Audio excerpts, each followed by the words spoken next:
Hello everyone, welcome to the first video of this video series called From Dev to Production on AWS. In this series of videos, we are going to see how different technologies and how different instruments can come together to create a fully functional architecture on AWS services.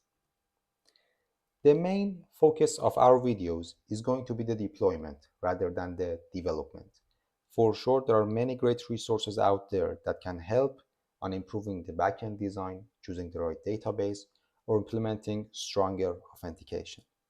Instead, in these videos, our main focus is going to be the deployment of these apps using best practices on AWS. So we are not going to get stuck on choosing the best language for the backend or getting stuck on choosing the best database. What we want to do is we want to have a fully functional architecture on AWS at the end of these video series. But just like any project, we need a starting point. Now, what is the project? It's a very simple web application where users can vote for their favorite animal and view the results. Now, to do so, we need for sure a backend, which we're going to use Python, and we're going to use the Flask library. We need a database. We're going to work with PostgreSQL. It's a relational database, and it's a pretty good choice when working with AWS services in this scenario. And for the architecture, we're going to go with microservices, meaning we're going to have different services having their own engine and communicating together using REST API architecture. In each video, we're going to add new features and complexity to the overall architecture. So we're going to start very simple, and then in each video, we're going to add another layer of complexity to the architecture. So let's create something that works on our devices, local, for now. This is going to be the end result of this video. On our local host, we are going to have two Docker containers, one for the backend written with Python, and the other one which is going to be a PostgreSQL database. They are going to communicate through their dedicated ports, and the user has the choice to whether submit its own favorite animal to the database, or it can read the results. So we have both the write and read operations on the database. We have the Python backend, which is going to decide which processing needs to be done. And then we have the user, which is going to post or get the results. For short, then, for these videos, we're going to use Python, SQL, Docker images, Docker Compose to create the containers. For the user, we are going to use Postman, which is a tool which allows us to send and receive HTTP requests. And then we can also use the Beekeeper Studio, which allows us to have a user interface for the database and connect to it. So as I said, what will we do in this video? We're going to write a Python script using Flask. We're going to create a Docker image from that Python script. We are going to create the container of the database. Then we can have the Docker Compose to create those two containers, one for the backend, one for the database. We will interact with the backend through the Postman, and we can use the Beekeeper Studio to have a user interface for the database. So let's go with the same order. First things first, let's write the Python script. So let's start by creating the backend using Python. We're going to do app.py. What do we need to do? We need to connect to the database. We need to write to the database, and we also need to read from the database, right? As I said, we're going to use the Flask for the backend, so I'm going to do from Flask import Flask. We also need the request, and we also need the JSONify. Perfect. JSONify, okay. In order to connect from the Python to the database, we're going to work with psycho pg2, okay, and then we're also using os. Why? Because we need to have a way for the Python script to get authenticated and have the access to the database. So basically we're going to have environmental variables which are going to give authentication to the Python script. And then I'm going to do app equals Flask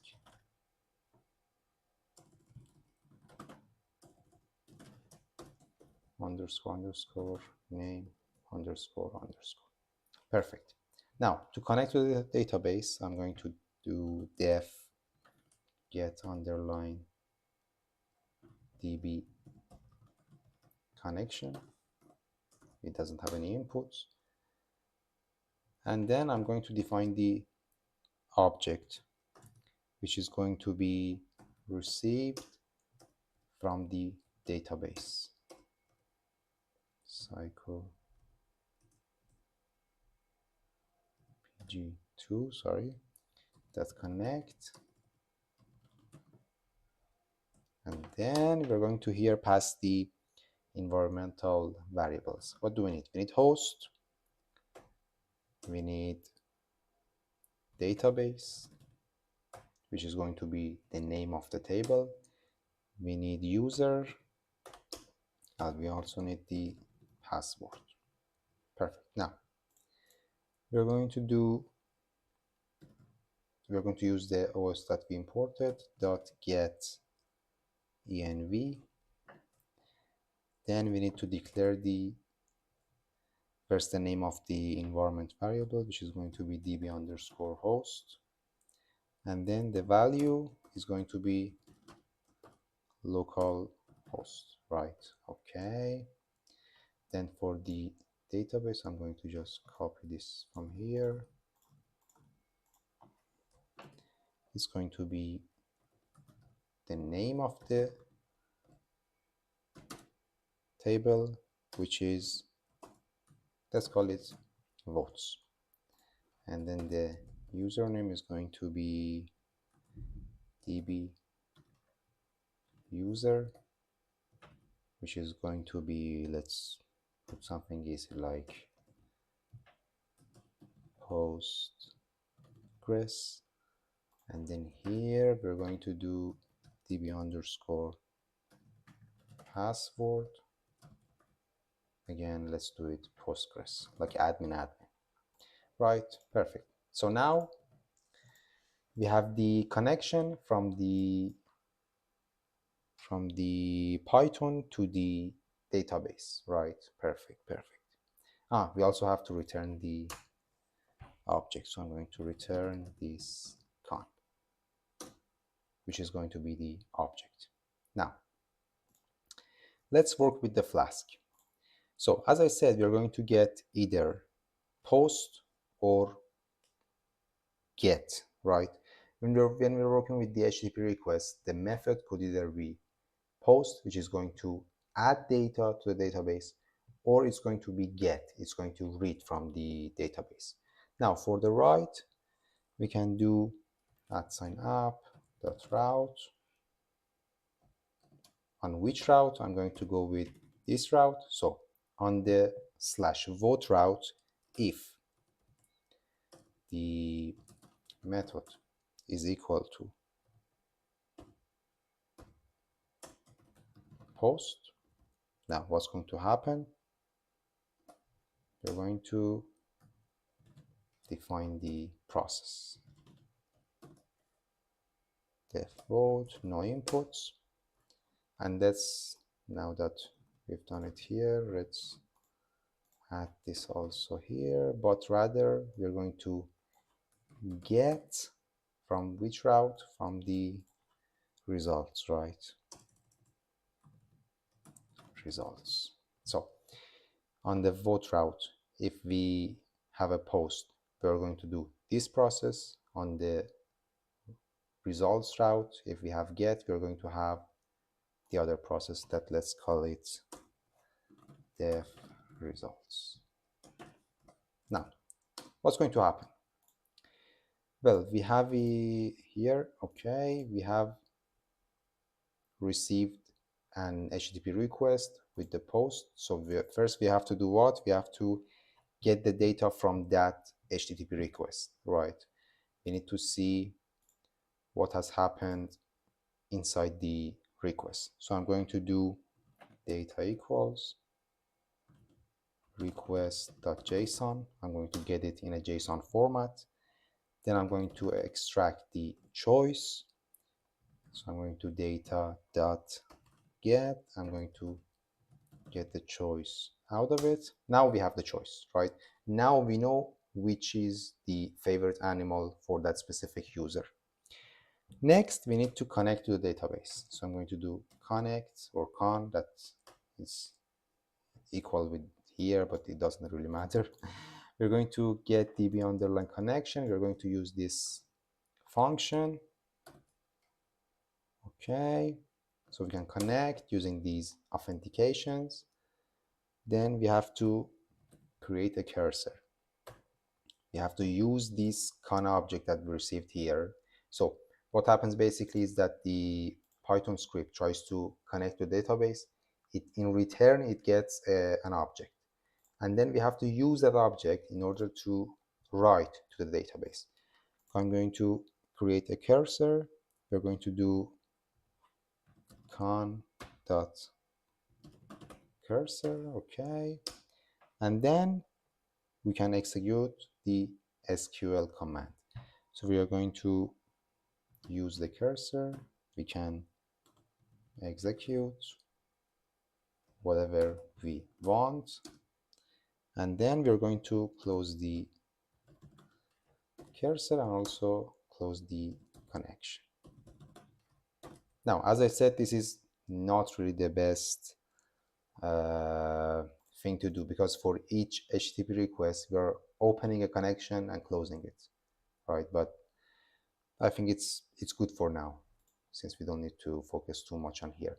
And then let's also say to the user that the message has been received. So I'm going to do return JSONify. What's the message? I'm going to say the message is equal to the, oh no, sorry, not like this. It's outside of this, okay. And then we can say the vote has been recorded. Perfect. Okay. So we have connection to the database. We have the write to the database, and then we have to read from the database. And then we're missing the SQL commands here, which I'm going to go back to it. So again, we're going to go to the results. Now we don't have any data, so we don't need to read anything. All we need is connect to database. We're going to get the cursor. We're going to execute some inquiries. And then we have to send these results of the inquiry to the user. So I'm going to do results equal to the cursor dot fetch all. Okay. So basically I'm getting here, I'm connecting to the database, I'm creating the cursor based on the object. Here I will run the SQL command. Here I get the results from that SQL command. And then we can close everything.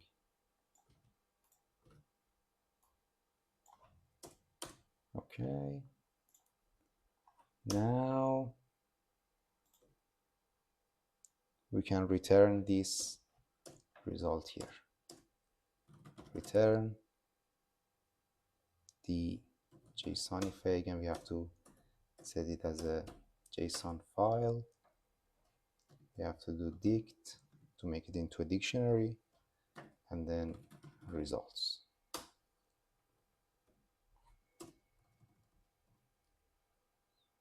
Okay, it all seems okay. Then now, the only thing missing is the SQL commands. So if you're not familiar with it, I will try my best to explain how it works.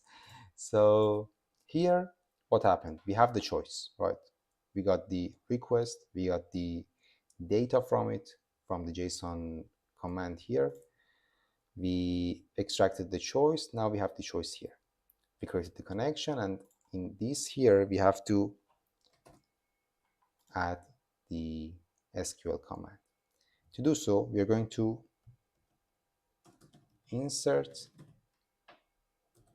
into votes. Why votes? Because it's the name of the table. So in the votes, which is the name of the table, but in which column? We're going to call it choice, which is the name of the column. The values are going to be added, and we can do percentage s to show that it's a string, and then to pass that string like this.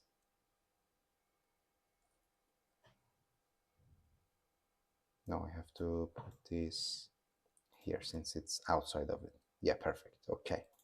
So now we have inserted the value of the choice into the database. And then we want to read from it. It's like the most typical SQL command. We're going to select in the execute, select the choice column, and then we have to count all of them with the star, but from where? From the votes, and then we have to group them. So we do group by the choice. And then I also forgot the, okay, perfect. Now it's working, right? So let's review it. We're going to use these authentication to connect to the database. We're going to use these to write to the database, and then we're going to use this to read from the database. Now, as I said, there are a lot of different problems with this approach, but we chose this because it's more simple. First of all, you never have to put the credentials in the code itself. If anyone gets its hand on these credentials, it's going to be over for you. So be really careful about it. The next thing here we're going to open and close a connection to a database for each request, which is not really that optimal. And also the same thing here. But overall, it will work, and we're going to use it in our architecture. So next thing, we have to install the requirements. So here I also forgot to add the commas. Don't forget that. Next, we have to go with the requirements. We're going to requirements.txt. This is where we're going to declare which libraries need to be imported for the Docker image to be able to work with this script. We are going to work with Flask, and we're going to use these here. Since the OS is usually already installed on many operating systems, we're going to do this dash binary. Perfect. So we have the backend ready, right? We have the functioning Python script backend ready to work. What's missing? Well, when we are going to start working the database, we need to create a table first. So when the container that has the database inside of it runs, it needs a file to be able to first create a table and then be contacted by the Python script. To do so, we're going to use init.sql. It's going to be a very simple code in SQL to create the table. It's create table, if not exists. Now, if it doesn't exist, what's the name of the table? As we said, is going to be called votes. And then what should happen inside of it? We're going to have ID serial as the primary key. We're going to have the column which has the name of choice. It's going to be characters. So I'm going to go with var characters 50, and they are not null. It's right, because we want to only fill this column with the name of the user's favorite animals. And then we're going to also, let's store the time that the query was received. And we're going to do created at time stamp default, and then the current timestamp. Okay, so this is going to be the SQL command that is going to create a table with proper columns and then also store the time that the query was received. Now, what's the next step? Now we have to create the containers, right? We have to first create a Docker image from this Python script. Then we're going to pull the Postgres Docker image from the Docker Hub. Now we have two Docker images, and then we have to create two containers, and then we're going to work around with them.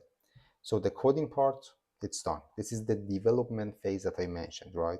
We are not going to focus too much on the coding in these videos. We're going to see how we can use later the AWS services.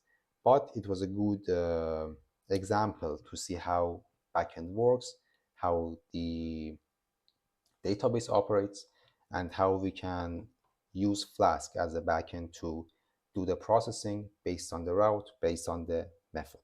So in the next step, we're going to work with the Docker to create the images and also create the containers.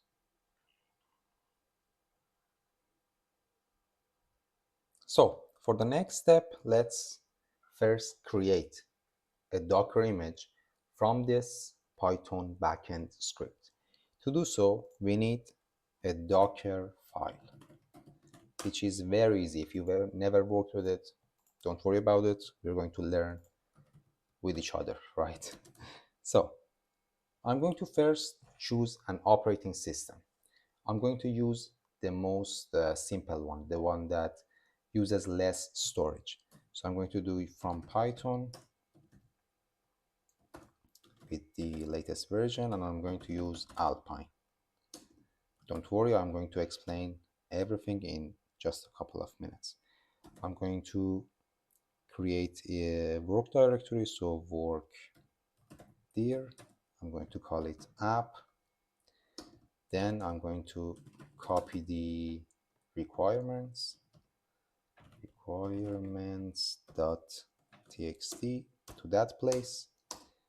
Then I'm going to run the command of pip install no cache -r, which file? This file. And then I'm going to copy everything from this directory to that directory. And then I'm going to run the cmd command of Python app.py. Perfect. It's super easy, don't worry about it. So this Docker file command is going to choose an OS. It can be any OS that works. I'm going to go with Alpine, which has the Python with this version installed. Alpine is the simplest form of a Linux OS that allows us to have different architectures and install them on the Alpine and use very, very, very small storage, right? So let's say I have an OS, which is Alpine. The Python is installed on it. Perfect. I'm going to create a folder, a directory. Let's call it app. I'm going to copy. So in Docker file, the left part is going to be the our directory, and the right one is going to be on that image, right? So I'm going to copy this file into the image. Then I'm going to run this command, which is very usual when you want to install dependencies. You do pip install and then you pass the name of the library that you want. Then I'm going to copy the app.py into the Docker image, and then I'm going to run this command, python app.py. Super easy. Next, so basically now with this code, we can create the Docker image for the backend. So we have the image of the backend ready to work. Perfect. What's missing? We have to create two containers. The first one from the backend, super easy. We already have the image here, but we have still not created the container of the database, right? So to do so, we're going to use Docker Compose. Docker Compose allows us to write just a simple YAML script and use that to create different services, give them ports, and allow them to communicate with each other in a let's say a development phase. Again, it will be super easy. I'm going to do docker compose.yaml. So first we have to declare the version. It's always the same, 3.8.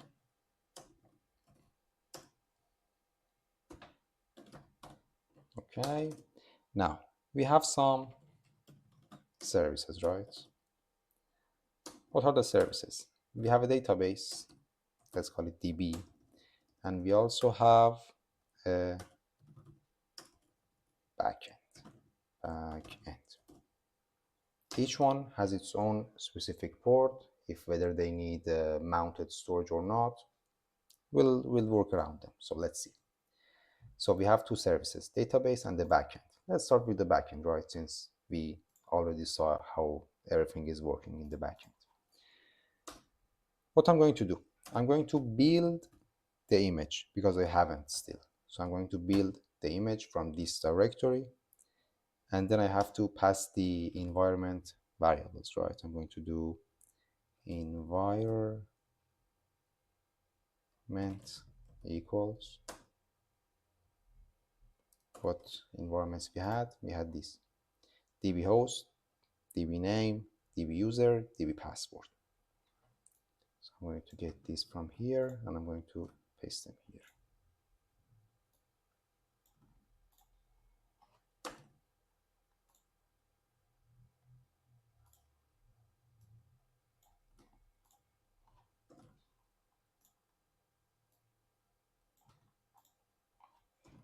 Okay, now what are the values?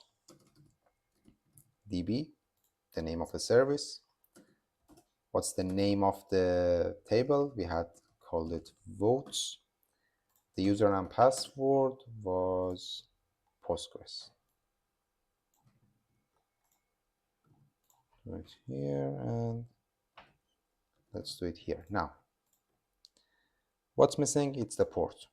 We have to declare a port which the local host can open that port to receive the data. And we can choose, for example, let's go with, we have to do ports. Let's do 5000 to 5000. So it's going to use the port 5000 on my local host and connect it to the 5000 on the image, on the container. Imagine the container as another PC, another laptop, right? It opens a port on the laptop, on the other laptop. It opens a port on my lead device, and then it connects them together so we can have a communication. And then I think we are finished. So with the backend, we are done. Perfect. Let's go with the database.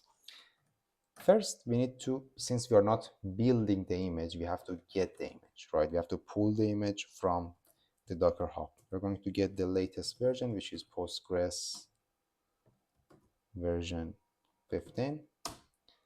And then again, we have to declare the environments, because when you, now this depends, right? Because here we return ourselves what we are going to need in order to run the app.py file. But here it depends on which image you are working with. So you have to read the documentation. But since I have done my homework, I can say that it's Postgres underline user. It's Postgres underline password. And then it's Postgres underline DB. So again, they have to match, right? The username is going to be Postgres. The password is going to be called Postgres, and the name of the database is going to be called votes. So we have a database, we have a table, it's called votes, and then it has one column which is called choice, right? We defined it here. We created a table, we could name it votes, and then we created a column and we named it choice. So let's go back here and let's do the ports. Here we also have to assign the ports. We have to say 5432,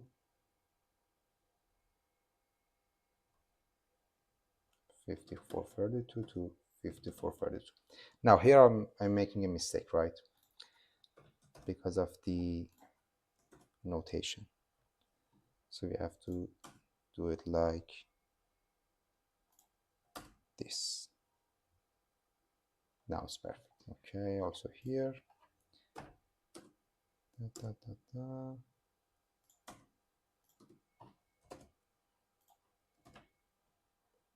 Okay, so now this is a typical port for the Postgres database, but still we need something. We need the backend to depend on the database. We need the database to be run first. We need the container of the database to be operating first, and then create the backend from it.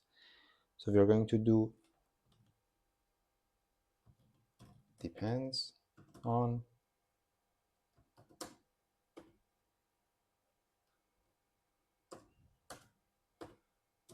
which service on the DP. And then here we have to,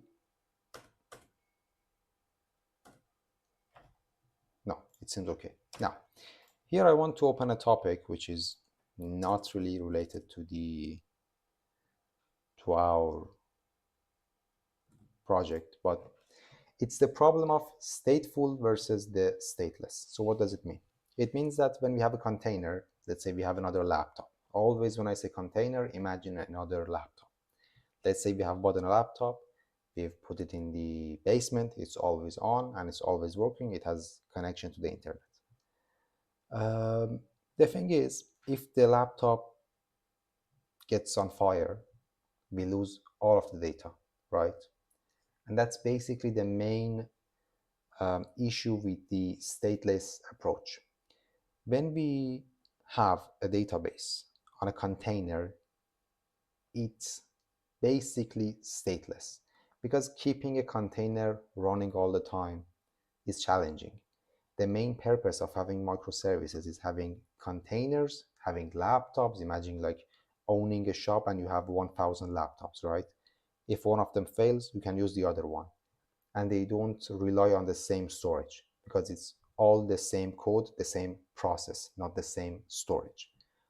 So in this matter that we have created this project for now, for the development, just to see if the images can communicate with each other, we have to assign volumes to the container.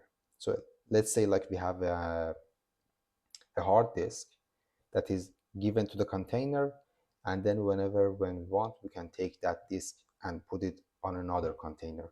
The storage is going to be there, but the container is going to be different. It's like changing your laptop but having all of the storage on an external, for example, hard disk, right? So for that we need to create volumes. We can come here, we can do volumes,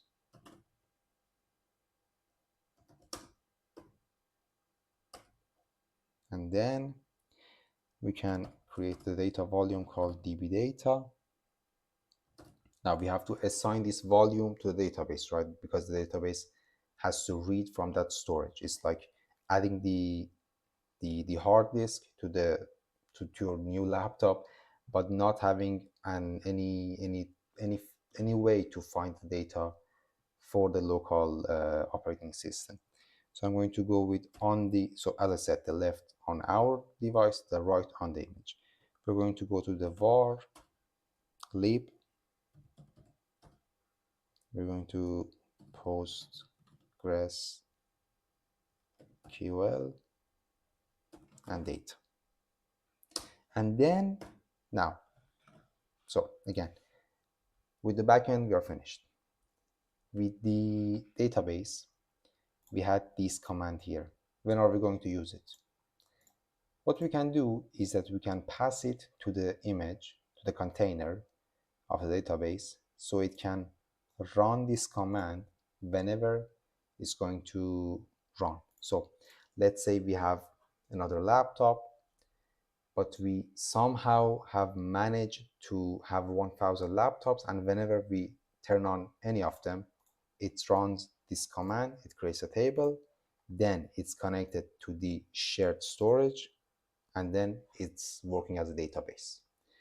So in order to pass this init SQL file, as I said, on the left on our device, I'm going to say that in the same directory that we are, take the init.sql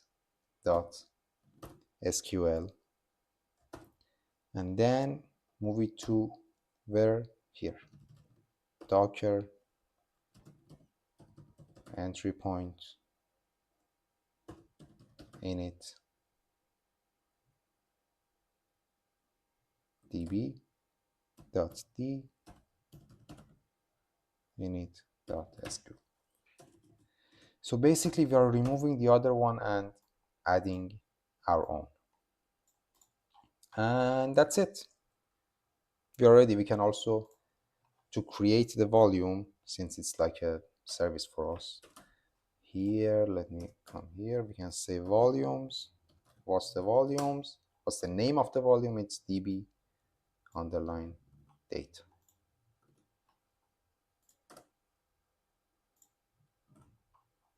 Okay, so the only thing missing is to run this Docker Compose and see how everything is tied to each other. Let's do it. So when I went through everything, I saw that I made a lot of small mistakes. Let me clear them here. So in the init.sql, I forgot to add the current timestamp. It was just CUR, and then requirements was fine. In the Docker Compose file, the volume, it's not a service, so it has its own dedicated space, and we need to also check out for the spacing here. And then in the Docker file, it has to have a space between the cmd and then the command. And then in the backend, I even forgot to run the program. So basically, if we create the image right now, it will just exit because there's nothing to do. It's basic, there's actually nothing to do. So it's going to open up the container with the image, and then it has nothing to do, so it exits, right? So we can do if name equals main. We're going to do app, which we defined this up here, app.run, where on the host, which is the local host, it's actually a loopback host, and then we're going to do the port of 5000. Why 5000? Because the same thing that we defined in the Docker Compose. So this is going to be our device, and this is the images port. So I think we are good to go.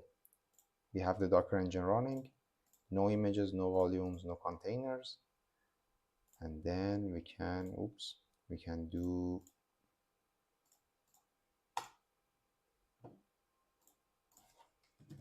Docker Compose up. Perfect. So as we said, since we said that we want the backend to depend on the database, it starts with the database. What happens is that it tries to pull the image, which is this image, and then it will assign the volumes and then the ports, and then it will start with the backend. Now, meanwhile that it's happening here, let me show you what is Postman. So Postman is basically a tool that allows us to send HTTP requests with different methods with the desired URL. Now, for our case, we're going to send the post on the localhost 5000 and then get it also on the same port, right? Because it's the same backend. Now, depending on the method and the route, the backend can decide which processing to do. So with the post, we're going to use the vote, and then with the get, we're going to use the results. And then in the get, we're just sending a get request. So we don't have any body, we don't have any specific message inside the request. But with the post, we have to come to the headers, apply the content type, which is the JSON, application JSON, and then in the body we can put the message. Mine is dogs, you can use your own favorite animal. Now let me check here. Seems fine, seems like it's running. It's running on the loopback address on the proper port. And let's see. Let's check things here. Now, we have two images. The first one is the Postgres. We downloaded it from the Docker Hub. And then this is our masterpiece. This is the Docker image that we created. And just look at the size of it. It's 100 megabytes only. And that's why we chose the Alpine, since it's very, very fast. You can imagine having an OS with Python installed inside of it, and then having a backend service on top of it. So it's perfect. And then in the containers, we have two containers. Both of them are running, and they are using the resources perfectly on the port 5000, and then it's going to connect to the database. So let me just send a post request on this path with the header of the JSON type and put this as the JSON body of the message. Let's hope that it works. Perfect, it worked. Message vote recorded. That's awesome. And now let's get the results. Let's see if we can also get the results. Seems like no. Now what could be the problem here? I'm going to get on the let me check the code.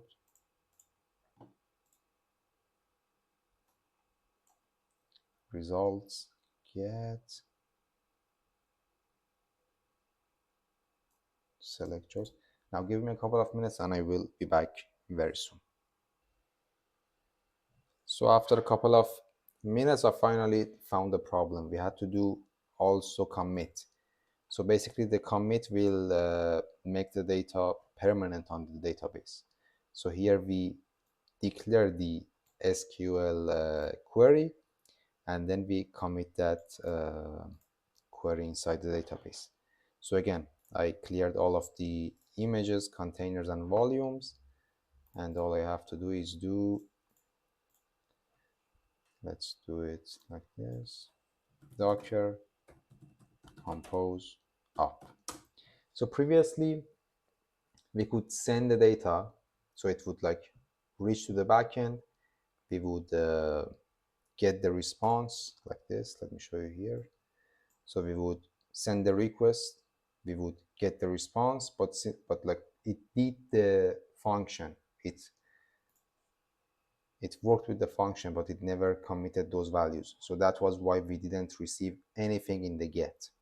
But now, what do we have here? We have 2 containers, 2 images, and 1 volume. And now we can use the Postman. I'm going to use the same method post, the same route. I'm going to go with dogs. I'm going to send it, vote recorded, and then I'm going to get it. Dogs 1. So now if I do like 1, 2, 3, 4, in total there should be 5 dogs in the database, which there is. And then if I change them, I do like cats once, twice, and then I get them, I can see all of the results, right? So basically what we create is an API architecture, REST API architecture, which uses microservices, meaning we have 2 different containers, one for the database and the other one for the backend. And they can communicate through HTTP requests with different methods. The backend can be used to receive the request from the user and then do the processing. And then for the problem of stateful versus the stateless problem of the database, we actually mounted this storage to any database that is created. So if later we delete these 2 containers, what happens is that the new container is going to be attached, the database is going to be attached to this storage, so the storage is always going to be there, and then the backend is just going to do some processing. It doesn't need any memories. So that would be it for this video. I know it got a bit too long. I wanted to have all of the coding, all of the images in this video, so later in the next video we can use the image that we created here and then deploy it on containers but on the cloud, make it available, and then make it and then assign different services to it to make it more available, more secure, more scalable, and all of the other topics. So thank you so much for having a good time with me here. Thank you so much for being here. Don't forget to like the video, and I will see you in the next video.